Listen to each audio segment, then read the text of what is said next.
이 이야기를 들려주신 고랭지 배추 사장님 감사드립니다.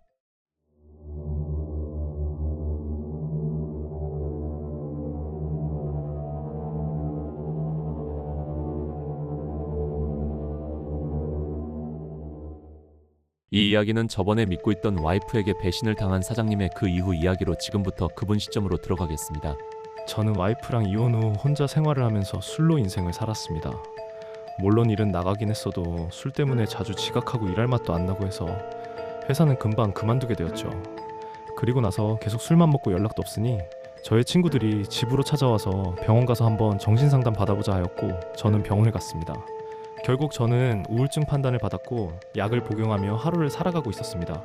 그런데 역시 술, 담배는 여전히 못 끊었고 그렇게 3년이란 세월이 흘렀습니다. 그때 그 충격이 아직도 또 헤어나오지 못한 제 자신도 원망스럽고 그때 그 여자도 원망스럽고 제가 죽을 뻔한 그 상황도 싫었기에 저는 삶에 미련 없이 이렇게 떠나려 했고 저는 살도 20kg 넘게 빠져 폐인 그 자체였습니다. 그리고 어느 날 저는 잠을 3일이나 못 잤습니다. 그래도 술, 담배가 계속 생각이 나서 똑같이 술을 먹고 담배를 피려고 불을 붙이고 한 모금을 들이마셨는데 갑자기 컴컴해졌습니다. 저는 뭔 상황인지 몰라서 계속 누구 있어요?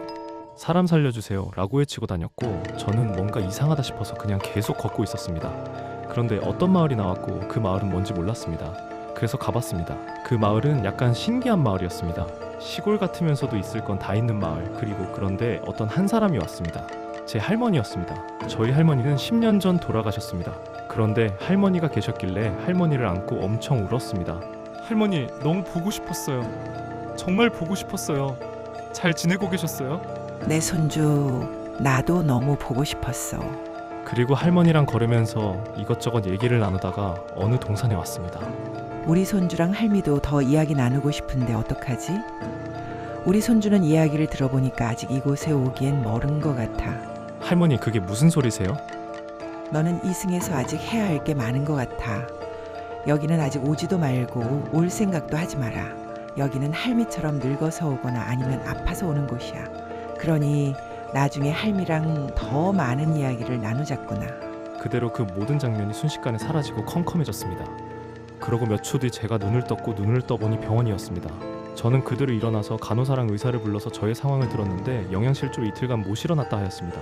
저는 꿈이었는지 아닌지는 모르지만 일단 저는 부모님이 쓰러져 있는 저를 발견하고 병원으로 이송했다 하였고 전 부모님에게 말했습니다.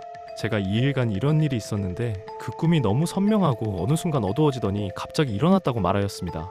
그런데 아버지가 저에게 너 혹시 고모가 무당이신 건 알고 있지? 고모가 와서 너에게 기도하고 갔어. 일단 고모 데리고 올게. 그리고 고모가 오셨습니다. 저의 이야기를 들려드렸고 고모는 심각한 표정으로 너 이틀 동안 죽었었어. 난 너가 누워있는 걸 보자마자 알아차리고 바로 기도드렸어. 그런데 할머니가 와서 너를 도와주신 거야. 내 기도를 할머니가 보시고 너를 구해주신 거라고. 그러니 너 정신 못 차리고 아직도 그러고 있으니 할머니가 너 죽지 말고 더 악착같이 살고 수명이 다 되면 그때 올라오라 한 거야. 그러니 너 지금처럼 그따구로 살면 너 나중에 죽을 때 좋은 곳으로 못 가. 할머니가 살려주신 목숨 그 목숨 부여잡고 꼭 수명이 다할 때까지 살다가 가야 해. 너는 알았어?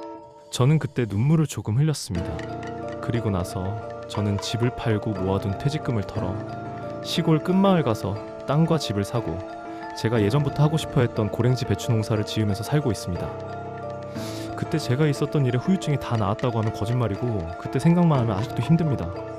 그렇지만 저는 지금은 와이프도 있고 자식도 있고 정말 행복하게 잘 살고 있습니다. 그때 그 일을 지금은 와이프에게 말하였고 와이프는 눈물을 흘리며 살아줘서 너무 고맙다고 하였습니다. 그래도 그때 할머니가 저를 살려주셔서 지금의 제 행복한 일상을 지낼 수 있는 것 같습니다. 현재 지금은 술, 담배 절대 안 하고 수면제랑 우울증 약도 안 먹고 정말 건강하게 잘 살고 있습니다. 지금에서야 말씀드립니다. 할머니 정말 감사드립니다. 제가 지금의 인생을 살고 있는 건 할머니 덕분입니다. 제가 더욱더 악착같이 살고 제 수명이 다할 때까지 산 다음에 할머니 곁으로 돌아가겠습니다. 그때 정신 못 차리고 일찍 할머니 곁으로 간 거 사죄드립니다. 이 이야기를 들려주신 고랭지 배추 사장님 감사드립니다. 이 이야기를 들었을 때 제가 죽으면 어떻게 되는지를 다시 한번 느끼게 되는 것 같습니다. 저희 집안은 신앙 집안이지만 저는 교회를 안 다니기 때문에 무교입니다. 그래서 이런 이야기를 들었을 때 천국과 지옥이 있는 경우도 있지만 정말로 진짜 정말로 사후세계가 존재하는 것도 일리가 있다 생각이 듭니다. 아니면 죽으면 환생을 할 수도 있지만 여러분의 생각도 한번 댓글에 적어주시기 바라겠습니다. 그럼 구독, 좋아요, 알림 설정까지 부탁드리겠습니다.